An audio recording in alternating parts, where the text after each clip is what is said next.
W650, W800 final drive modification. On the W650, we have 15 tooth to 39 teeth. So what I'm going to do is I'm going to try something different. 16 tooth, 39 back. So let's see how that works.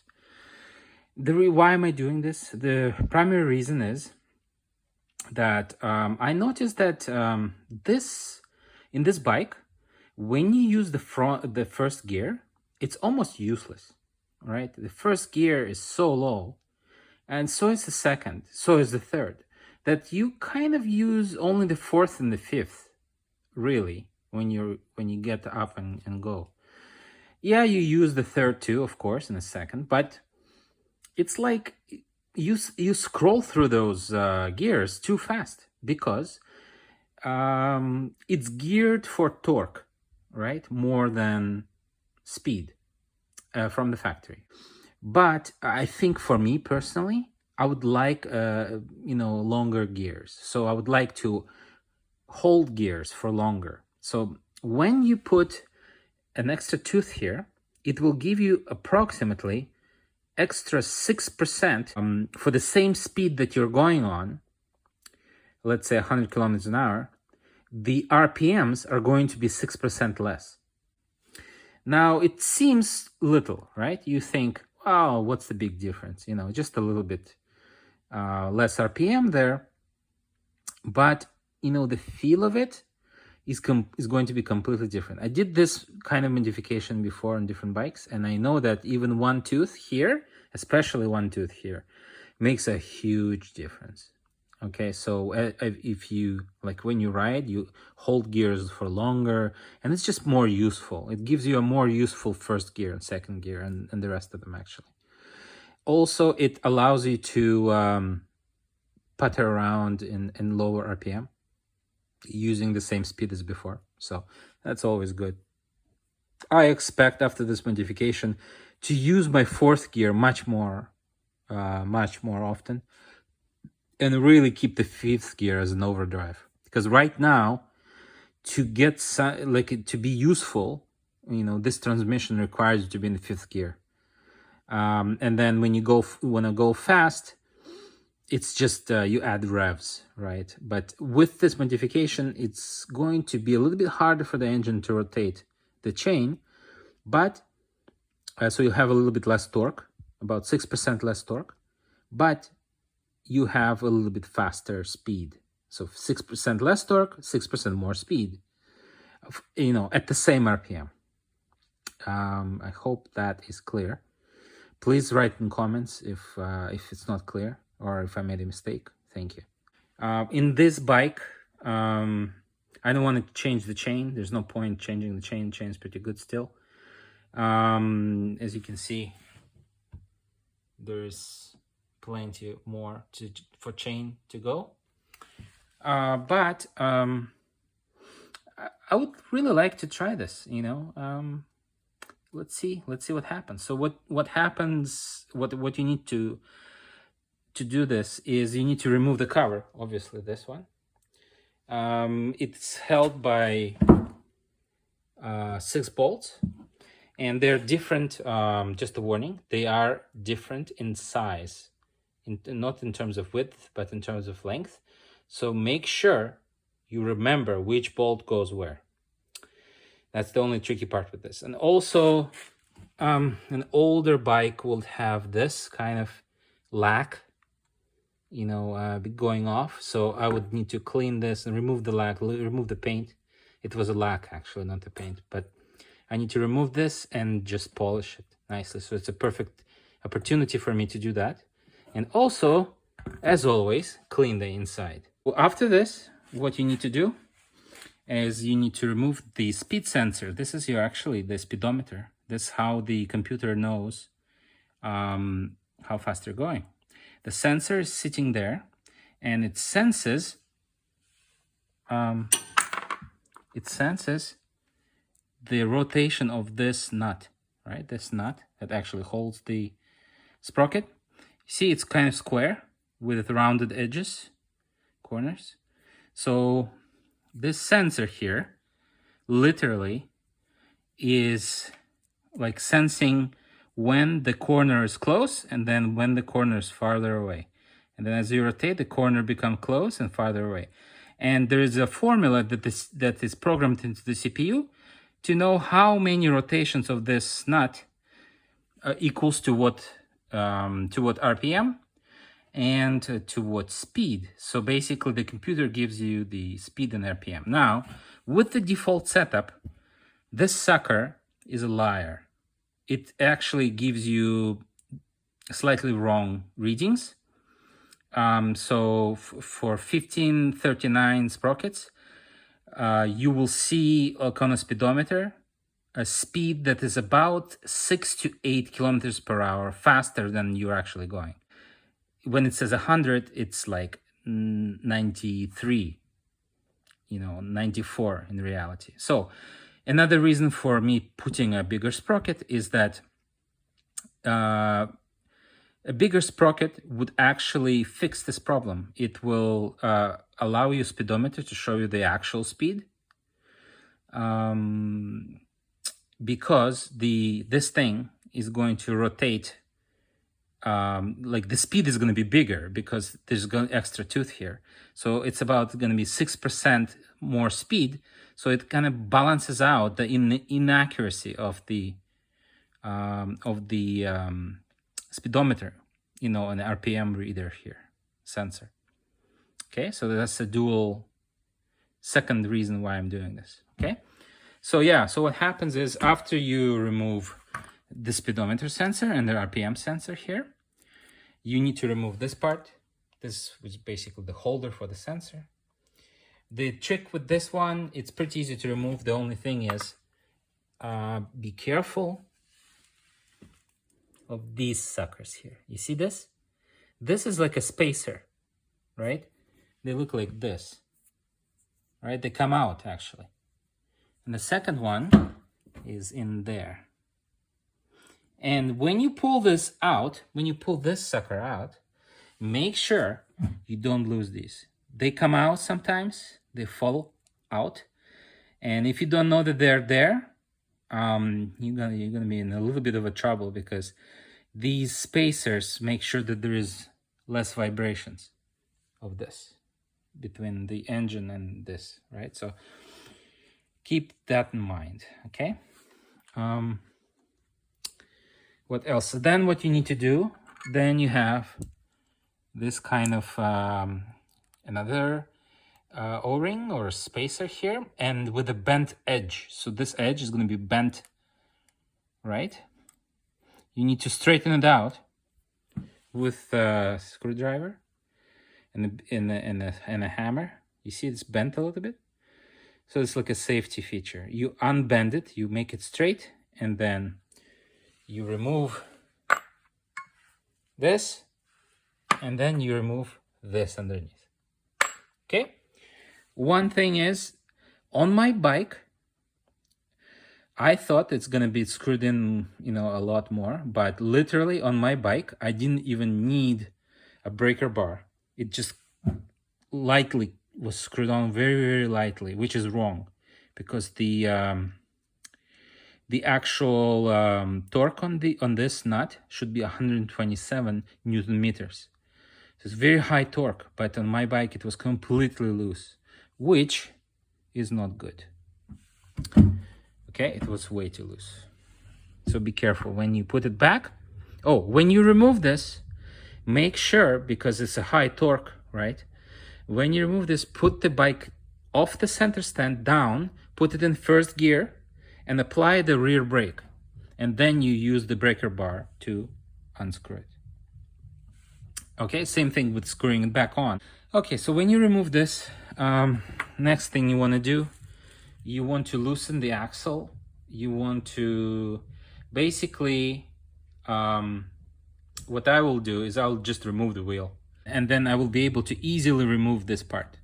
Pull it out, and then pull it from here and install a new one. Simple as that. So right now I'm at the stage where I removed a cotter pin from here.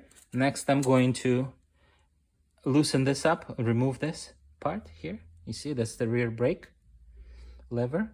And then there is this one sucker here, right there, this one. You remove that too. Okay, after that, you remove this nut, loosen it up. This is 27 millimeters. Okay, this is 19 millimeters. And luckily, thank you Kawasaki way, Kawasaki production way. They use the same sprocket for this too, right? This is 27 millimeter. You can use the same socket to remove this and the rear wheel. Thank you, Kawasaki. So right now I'm going to remove the wheel and we're going to replace that front sprocket. Okay, so the wheel is off. So all you have to do is really remove the sprocket.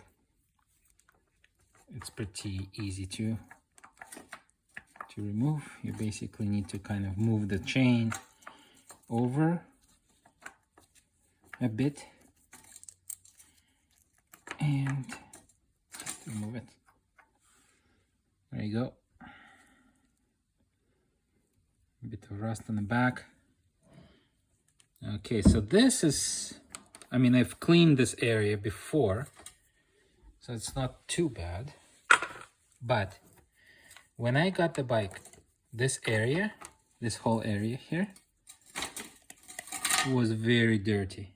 You know, right now there's a bit of gear oil splattered there, but man, when I took the bike into possession first, see that I scratched that part there. I was trying to clean. Everything was completely covered in like this thick of grease. You know, this thick, seriously, everywhere. It was full of grease and dirt and sand. It was terrible. You know, I spent a few hours cleaning it, like using kerosene to wash everything here. But now I never removed the sprocket before, right? So now I can clean even more. So use this opportunity, guys. Make sure that this whole area, including this area here on the swing arm, you know, that it's clean from debris and oil and sand. Okay, so let's get cleaning. All right, so I removed the sprocket, cleaned up the place. Not completely, totally clean over there, as you can see, but the best I could. I mean, keep in mind that this will get dirty immediately. So there's no point making it sterile here. The goal is to remove the sand and the crap as much as possible, but it doesn't have to be perfect. I use the chain cleaner, you know, to just blast the stuff out of there and clean this area, and then I let it basically I let it kind of stand and evaporate. So the next step is this solution of motor oil and moly, but it's called the moly paste, and it's a very, very good lubricator. It's a special lubrication paste, and what you're supposed to do is mix it 10 to 1. So 10 motor oil, for every 10 grams of motor oil, 1 gram of moly. And you kind of mix it like this, and you apply this solution to the threads here. Okay, you don't need to put it around, just put it on the threads. And on the threads of the main nut here, over there. Okay, I cleaned it up as much as I could. And it's an anti-seize. Basically, it's like it's there so that you can unscrew it later on. Essentially, it just keeps a bit of a barrier there, protection barrier, so you can unscrew it later. So don't forget to apply this moly solution to the threads here and to here a little bit. You don't need to go crazy with this. Don't need to soak it in. Just need to apply a light coating. And then here's our, this is the old one. This is the new one, 16 versus 15. You look at the difference, you can clearly see this one is slightly bigger. Okay. And so you put it, you know, with the letters here, forward. You know, it's like this. It should go like that. Okay. So let me throw a chain around it and then install it. Okay, so I installed the sprocket. So how did I do it? You put the chain, around the axle first. And what you do is you take the sprocket and you kind of try to find the grooves. And what happens is you need to put the sprocket in the chain on this side first. Once the chain has caught up, then you can just tilt it further and just add, you know, just vibrate it until it finds the grooves. Then you need to put this bendable O-ring in there. Then I put, you know, molybdenum disulphate. This is this kind of thing here. Oil on the threads only. You don't need to oil anything like the gears itself. You don't need to put oil like that. You just need to put it on the threads here and literally a little bit on the threads here. Okay. And then apply 127 Newton meters of torque using a torque wrench, half inch probably in this case, because you need a long handle, right? 127 Newton meters of torque. And yeah, and then you basically assemble everything as it was. Put the wheel back, put the chain, you know, put the chain on the wheel and the rest of it. Just now as I video recording this, I realized that I do need to loosen those chain tensioners because the chain is going to be too tight because there's a bigger sprocket here, right?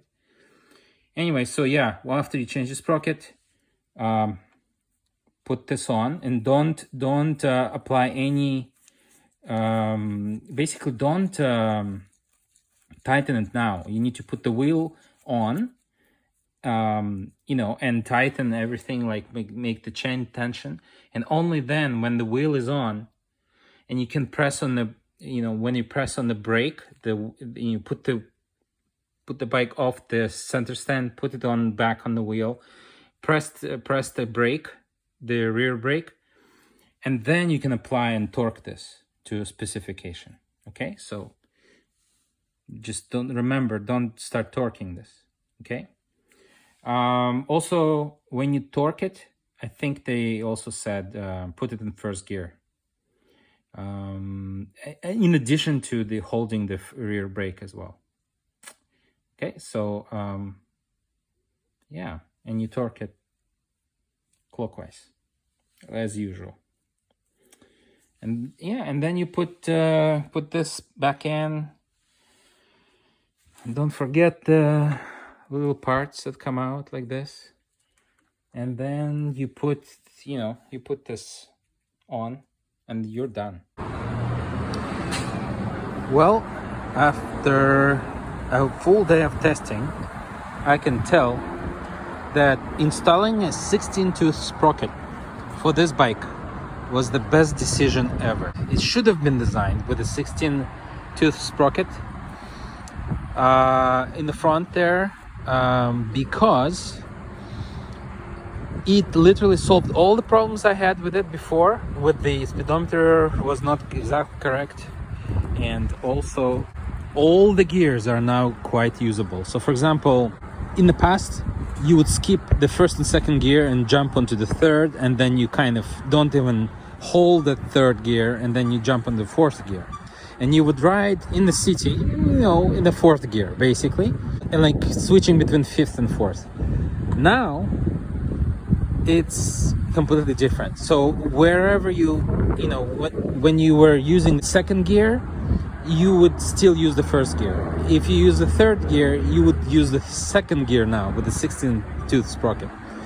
And essentially it got to a point that where you use the third gear in the city. So the third gear would give you 50 to 60 kilometers an hour with 3000 RPM, which is fantastic. That's what you wanted. That's what I wanted anyway. The fourth gear can give you a very relaxed cruising from at, let's say, 75 kilometers an hour with 3000 RPM. Very comfortable, and you can go further. It will give you a really relaxing 75 to 90 kilometers an hour on the fourth gear, which is basically most of my riding. I'm cruising most of the time, right? Most of my riding is in that range, 75 to 90, right? Now, the fifth gear is the most important one. The fifth gear is truly now an overdrive. It's really great. Like when you put it in fifth, you really feel like you're going fast, and it really feels like an overdrive gear. And I'm not using the fifth gear in the city at all right now. So great addition, great mod, highly recommended. Don't worry, just if you don't want to do it 16th tooth in the front, by all means, when you change your chain next time, buy a rear sprocket with 2 less teeth. It's the same thing. It's up to you.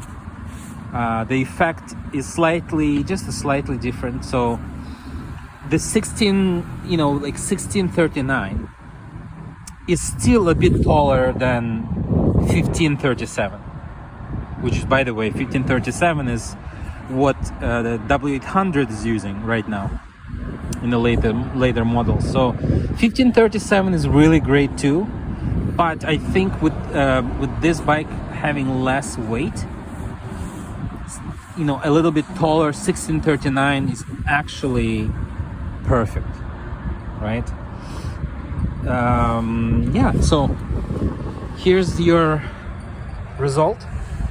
I highly recommend it. Do a 16-tooth sprocket, and I'm wondering what you guys think. If anyone else did this, or maybe someone else tried 1538, which is another option that I wanted to try.